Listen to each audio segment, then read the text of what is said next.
ওই যে ধন্যদেবের বিয়ে হয়ে গেলাম গই। বিয়ে তো হয়ে গেছি। তো এটা আইসে ওয়ালাইকুম সালাম। বুঝতি ওই ইয়ার বন্ধু হয় তোর করিম কাকা হেমিয়ার ইগে মাইনে আছে, মাইনে এর বিয়ের প্রস্তাব তোর লাই আইছে। এখন হয়তো রাজি হয়ে গেছি গো, আমি খুশি। এখন তুই কি আগস? অনেক কেন বিত্তেইন তো কি যে আবার বিত্তে কিনলে জন লাগের? কি রে বিত্তে কিনলে রাখছিস? কি শুরু করছেন না? আমি কোনো কিছু বিষয় আর ন জিজ্ঞাম না, আর কথা এই মানুষের কথা কইলাম, আমি বুঝলাম না।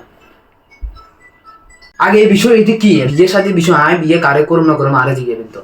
আপনি কিনলেই হেমিয়ার মাইয়ের লোক আর বিয়ে ঠিক করলেন, আমি হেমিয়ার মাইয়ের বিয়ে করতাম না। হেমিয়ার মাইয়ের তুই বিয়ে করলে কি যে?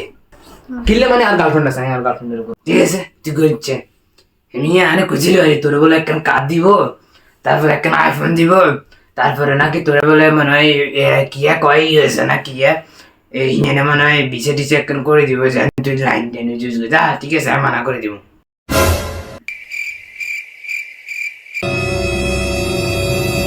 আসসালামু আলাইকুম শ্বশুর আব্বা।